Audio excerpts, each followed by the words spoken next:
the word shoter doesn't appear at the beginning of Devarim. We don't find policemen. The policemen are the ones who enforce the law. We're not talking about enforcers, because that stage is about love. It's all about love. It's about people are doing it because they want to be part of it. They want to do the right thing. Okay? In the book of, in Sefer Mishpatim, in Parsha Mishpatim, there's no description of the judges. We don't call them Chachamim, we don't call them Levonim, we don't call them anything. We just call them Shoftim. Because it's not about the character that's going to draw people in. It's just the law. Okay? And that's why it's only in the city, at the gate of the city, because it's about a policy that affects everyone, not particularly for favoring a certain individual. Which is why I believe Shochad appears there also, because Shochad is something that corrupts the system. And that's what the concern was, and that's why it's mentioned in the book of, in Parsha Shoftim. And then we move on to Melech, the other, the idea of the enforcer. The Melech is the great enforcer, and he's appointed by the Kohen. So we move, once we get the Shoftim in place, and Shoftim in place, then we can get to the big cop, and that's the Melech. That's really a job. Who appoints the Melech, by the way? Who's the one that chooses the Melech? Does he give official permission? It's very similar to... No? Well, the Navi identifies the king.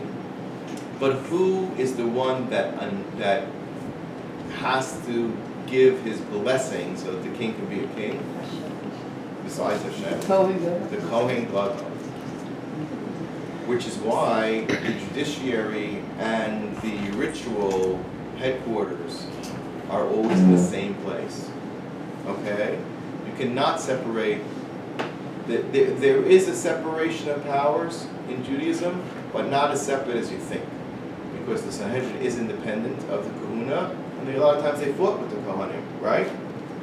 Remember, if you look at even the Mishnah at the beginning of Yuma, it says, they were teaching these Kohanim to go be Kohen Gadol on Yom Kippur, and every year they were dropping like flies. Why? Because going into the Kodesh Kodashim is risky business, okay? And if you're not a tzaddik, and you're not doing it for the right reasons, you don't want to, you just, it's not a good idea. So why did they go in? Because it was power, money, and they didn't believe. They didn't believe. Everyone said, "Oh, that guy had a bad heart. Oh, that guy, somebody must have murdered him because he had enemies." They didn't believe that the Aron Kodesh meant anything. They were just in it because Shochad, they paid off the Romans. Because if you were the Kohen Gadol, you were the richest man in Yerushalayim. Did you know that? You know that? Because what happens on Har HaBayis? The whole world is coming for karbanos. They see how much commerce goes on over there? Animals and oil and all sorts of people who bring spices, and it's the center. There was like a shuk, a very big shuk, right in the top, and towards the end of that era, it became a little bit corrupt. We know it was corrupt because how did you get the job? Now, if you're, for example, let's say you're the owner of a mall, okay? You're the owner of the mall. What do you get to do? You collect rent from everybody. You want to be the spice guy here in the Beis HaMikdash? It'll cost you some money. You want to get the contract to supply the izim or the yonim? You know how many birds they had there? You know how many birds? Raise birds? You want to be the guy to come here and sell the birds? You went to him and didn't go to the Beis HaMikdash? Of course it was supposed to be. It's supposed to be completely run as a non-profit organization. Mm-hmm. Really, a real not-for-profit. Really. Wasn't the Kodesh so like people just randomly walking there? No, but remember when you're dealing with a secular person to whom the ritual was a ritual of a nationalistic, symbolic, and didn't mean, tshuva, yislicha, mechila, kapara, because they weren't religious anyway. Like you ask yourself, how could somebody not religious run to be in the government of the state of Israel? Wonderful, is that a question today? It's like, ma kashur, ma ze kashur, ma ze kashur. You don't have to be Jewish. This Arab princess in the sky wants to be prime minister. Did you hear this? I wouldn't be surprised if it were. I mean, say, all the Jews will say, anybody but you, anybody but you, anybody but you. Okay, the Arab will. He's the only person we can rely on, right? And he says Israel is a state of its people. It has nothing to do with Judaism. Never heard of Judaism, Democratia. So this is really the danger. This is really the danger. So, but in that era, the secular Jews, who were really secular, they didn't see themselves as anything more than, another province in the Roman Empire, another province in the Greek Empire, right? And we have our affiliates, getting language, is to the rulers, right? Herod wasn't even Jewish. Agrippa's not Jewish. They were converts and they weren't sincere converts. So what is it? Okay? Those were the kings. Do you know how much Herod is actually the most amazing, crazy but amazing person. Do you ever read about Herod? Yeah. Do you know how brilliant a man that was? And how powerful? Do you know what he built here in Eretz Yisrael? First of all, he built Marat HaMachpelah. Okay? He rebuilt the Beis HaMikdash. You know what kind of project that is? What kind of project is that? He dismantled what was there and built this new, and Chachamim said, and he allowed the rabbis to give him the design. He built to their requests and speculation. He said it was the most beautiful building they ever saw. As if he never saw anything beautiful. You cannot imagine what kind of, it's like saying, I'm going to rebuild the White House and make it much more spectacular. So I'm going to come in and have a plan and build it. Who's going to do that? Nobody's going to do that. And he built Herodium, and he took over Masada. He had Masada before the Masada had it. He was an absolutely incredibly powerful, in that era where there were no cars, there were no telephones, there were no cell phones. How did he get all this done? Where did the money come from? Where did all that money come from? From the Jews. Slave labor. This was a very rich country because we had the bracha of the Beis HaMikdash. People don't understand. When you have the bracha of the Beis HaMikdash, Israel was overflowing with money and wealth. Overflowing. And it happened very quickly. Because when Ezra came back and built the second Beis HaMikdash with great duress, right? They had nothing. They really had nothing.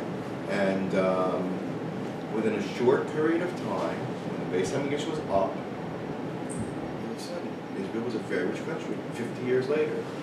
It's almost like, it's very same. It took 50 years. Not even, because the Persians, the Iranians, right? Nothing has changed. The Iranians are extremely tough in business, right? Are you going to make money off an Iranian? Never. You will never make a penny off an Iranian. You think you did, you look it back and you say, how did I lose $1 million? I didn't realize. He won, and he talks to you for 17 hours about the deal, and you thought you had a good deal, and you look around and say, I got ripped off. And he comes to you and says, what this is, explains to you, this is what it is. They're geniuses in this. They would take taxes from the Jewish people to such an extent that it was unbearable. Unbearable. But they had good relationships with them. Because they gave them the money. And that was it. They have Shapur Malka. He was a Persian king during the first 50 years. Taxed them relentlessly, but, he let the Jews be. He let them be. In any case, so that was the problem with the Kohen Gadol at that time. The Kohen Gadol had to pick the king. That was a part of the checks and balances system. And then we have the thing of the Zakein Mamre. Now, this is amazing. This is truly amazing. What was the Zakein Mamre? Zakein Mamre was a teacher, a posek, who comes from the local town. So, for example, he says that a certain dam is not tameh, it's tahor. Okay, let's put it that way. There's something called dam yara, a green emission. That there's a machloket back in the Mishnah whether that's considered dam nita or whether it's considered just a discharge that's not. Right? Kavi ben Mahalalel said that it was tameh, and the rabbis all said it wasn't tameh. And they said if you just drop your things that you do that are not like us will make you best. And he says, no, I can't do it. He said, people will say that I dropped my beliefs, my psak halacha, that I believe to be true. What do you mean? Everybody paskin against you, so just go along with it, and eventually, will make you, it was an integrity to hold his belief. So back in the day of Azakin Mamre, he said, I believe, for example, that green blood is tamei, just like later Rakabi Malzah. They're arguing. He says, listen, let's go get this resolved. They go to their shevet court and they say, we don't have a tradition on it. We don't know. They go to the first court in the base outside Yerushalayim. We don't know. Go to the second court, it's on Harabayas, the second National Appeals Court. We don't know. It says the Mishnah. Then everybody, including every member of that second court, has to go into Lishkat HaGazis and ask the question. We know why? Because that second court flubbed it. They didn't know. If you're the second court of appeals right before Lishkat HaGazis and you don't know, you better learn right now. So they all pick up and go there. And there's a decision. A decision is made. Let's say they decide that it's tougher. Okay? Which is what the normative comes out anyway, later on. The guy goes home. And he was asked to give a shiur in Hilchos Nida. Okay? And he gets up, he convenes everybody, and says, I'm going to talk to you about Hilchos Nida, and you should know that if you see the green discharge, that is a problem, and you have to wait 7 days. Is he allowed to say that anymore? Is he allowed to say it anymore? Depends. If he says, my opinion is that it is a problem, but the Sanhedrin ruled that it's not, and therefore the halacha is that it's not. He doesn't have to say, he can teach it all that he wants. All he can't do is say that is the halacha. Isn't that amazing? Because majority rules. Yeah, and by the way, the Mishnah says, sometimes another generation comes and changes its mind, but they have to be greater than that previous generation. They have to have grown more. Maybe at the beginning, with Ezra, the people weren't so and then later, they developed during the time of the Hillel and Shammai. So maybe a later Bezdin will go back and say, and that's why we record the opinions of the minorities. It's an incredible thing. They do that in the Supreme Court also, have a minority opinion, majority opinion, right? It's considered worthwhile because at some point the court might come back to it and say, I believe in the minority. So we don't throw it out. We have great respect for the individual, but a system is a system. If he gets up there and says, the halacha is that green dam is tamei, we put him to death, and not only according to Rabbi Kiva that we put him to death, we schlep him to Yerushalayim, and we wait until the next yontif, and it's no Shweki concert on Chol HaMoed. They have a big spectacle of killing the Zaken Mamre. Says Rabbi Kiva. Why? Because it says V'kol ha'am yiru. Right? Everybody has to see. Yishmu. They have to see. But only if he challenges the halachic system and challenges the Supreme Court. But his opinion is worthwhile. We love his opinion. So there's a balance between these two shoftim. The shofet of the individual, yeah, we want shoftim for individuals. We want sariyas saros. We want to develop each person in their to be chachamim, to be navonim. What are they teaching them? Teach them to be a chacham. Teach them to be a navon like you. Teach them to care. Teach them to have a heart. And then, eventually, though, we have to have a system. I'm sorry, go ahead. Yeah, today we have a basement of some sort, right? In Yerushalayim is a basement. And a friend of mine, his daughter is getting married right now, and she came to Israel to help out with plans.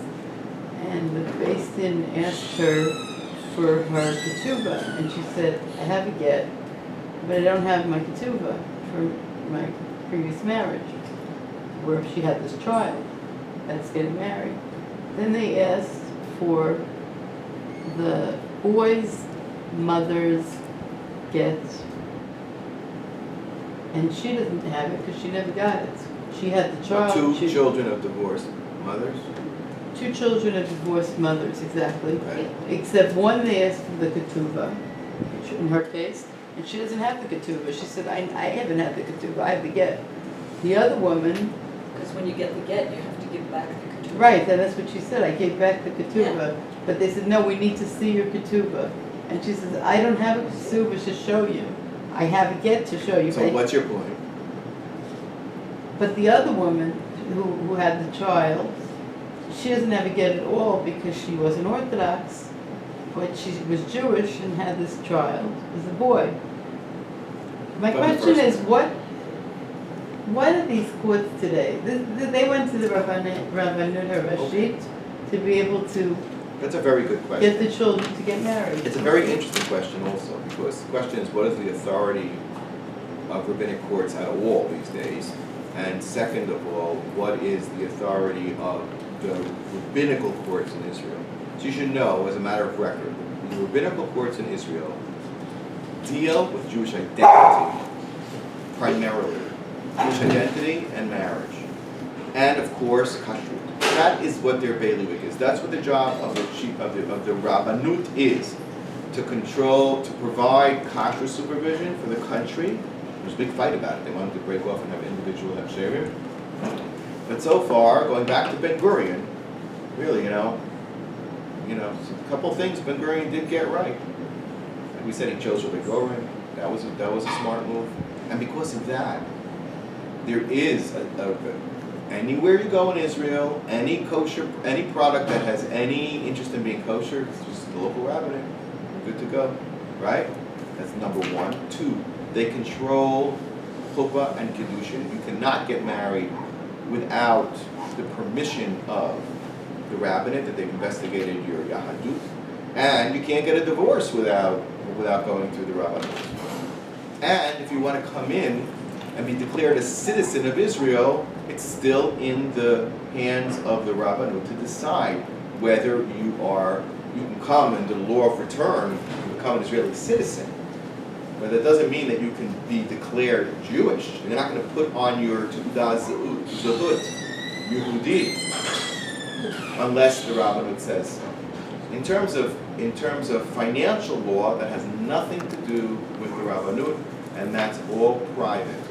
It's all married, which is why you should never have a din Torah, but if you have a din Torah, it's basically an honor system. Why are the two people there? Because they think that the rabbi over there is someone that they rely on and they trust to give a fair decision. And what if the person who is found guilty or obligated doesn't want to pay?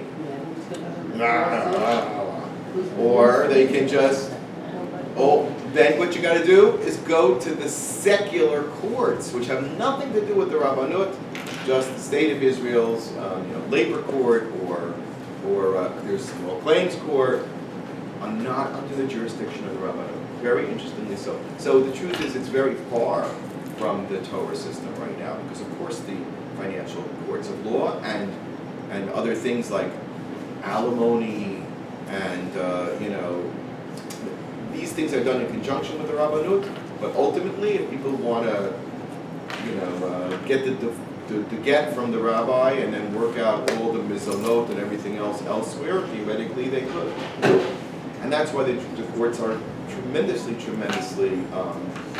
powerful today, especially in the areas of child custody.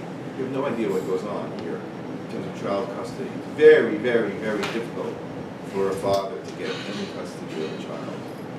Visitation, of course, but custody, in America, it's very common. Joint custody. Sometimes they give it. Yeah. Anyway, so when we're speaking about the idea of Shoftim, I want to land this plane 5 minutes with a little story and how this connects to Elul. Elul is the non-judgmental judge. Tishrei is the judge of the sea. Elul is Parshas Devarim. And we're sitting and warming up for the big game of going into Eretz Yisrael. And we're just like little children that we have to be pulled up and cared for and loved and spoken to nicely. And then there's the tougher world of running a country in Eretz Yisrael. We're putting up those 12 big stones. By the way, it says that Hashem hates matzevos. You know what a matzeva is? One monolithic stone. that Yaakov's, but Yaakov's matzeva came out of 12 stones. You understand? Hashem hates singular matzevos. He wants 12 big stones. He wants Shoftim. He doesn't want a system in which there's one tribe that's its own country. He hates it. He wants Jewish unity. He wants a central place of worship. Not what Hashem likes. Once we cross over to Eretz Yisrael, we have diversity, but we have unity. It's a very novel system. The Zakei Mamri can say, I don't believe what I have my opinion, and I think that the Gadol Hador is wrong. But the halacha is like that. Amazing, just amazing. You have the individual thing. Now, Baal always say that the king is in the field. You heard that statement, the king is in the field, and so the king is in the field.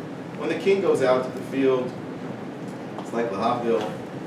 Trump comes to the hospital to visit the terror victims or the storm victims. Right? He went to that city, where was it, that everybody was hating on him, but when he got there, people melted. When he came with his wife to the hospital, oh, it's all love. The king is in the field, it's all love. All love. There's no fear, there's no nothing. It's my best friend, my brother, there's no gay room, there's no thing. That's what it's saying. On Rosh Hashanah, we tremble because we're being held accountable for a different level. It's not about me. It's about Klal Yisrael. It's not about the individual Jew, wherever he is. It's about the collective Jewish people, particularly in Eretz Yisrael. Every generation that doesn't rebuild the Beis HaMikdash is held accountable. On Rosh Hashanah, we give that accounting. We give that accounting. What did you do as a member of Klal Yisrael? Whoa, excuse me, I talked Lashon Hara, I did this, okay, I'll clean that up, I'll make brachas better, I'll daven a little more, I'll go to Rabbi Schwartz's Shiur every week, I'll even take notes, and I'm going to be so much better. Fine, but what did you do for Klal Yisrael? And you say, well, being me is what I'm doing for Klal Yisrael. That might very well be, but there may be more talent, ability, drive, desire that can be actualized. And that's the question we have to ask. That's the scary question. So to end, the Baal Turim says, Rashi says an incredible thing. Rashi says that they used to try, we are, in Parshat Shoftim, we're told not to be afraid of war, right? There's a Kohen who comes out and gives us chizuk. So that Kohen, what does he say? It was Pinchas, by the way, which is another interesting thing. He instituted that whole, as we spoke about once. He says, V'omer Lei, I'm going to say to you, the Kohen will say, Shema Yisrael. Well, the first thing he's going to say is Shema Yisrael, okay? Shema Yisrael, that's what a warrior has to say, Shema Yisrael. Atem krevim hayom milchama. Al oiveichem. Al yirach levavchem. Don't treat these enemies as if they're Jews, because they're not going to treat you like you would treat them. Okay? They'll tear your body apart. You're not going to give them, a pampered treatment in cells where they can go for college degrees and PhD doctors while you feed them hot meals every day. Well, that's not what you're going to get in their jails. That's not what you're going to get when you fall into their hands. So remember that. It says, but al yirach levavtem, al tira'u, va'al tachbazu, va'al ta'artzu. 4 things. Don't let your heart melt, get soft. Don't be afraid. Don't tachbazu, which means don't tremble. And then la ta'artzu, don't disintegrate. Like Arutz Sheva. Arutz is a tributary. A river goes into little tributaries. You're going to break apart. So Rashi says, look at this. It's incredible, Rashi. Rashi says, you know what? These 4 things are because that's what armies do. What armies do, he says carefully, he says, Arba haros keneged arba devarim shemalchei ha'ovdei kochavim osim. When they make war, this is how they do it. Megifim b'truseim, they clamber on their shields. They make a lot of noise on the shield. It's like what do they call that in a choir, in a orchestra? Not the cymbals, but that big thing that you the gong. gong, right?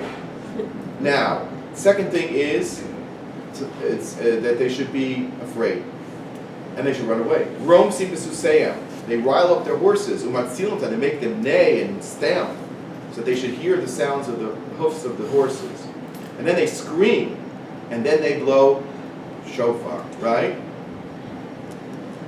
That's Rashi's order. Wait, look at the order.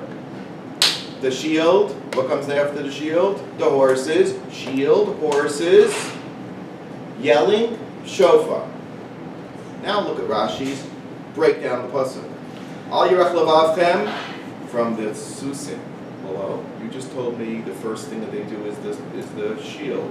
Why do you start with the sus? Al tira'u ma'gavas hatrisim, from the shield. So you flip those two. Al tachbazu mikol hakranos, from the shofars. Wait a minute, you just told me a second ago that the shofar is the last thing. But al ta'arzu mikol hatzvacha, and don't break down from the voices. This is Rashi. This is the ultimate teacher.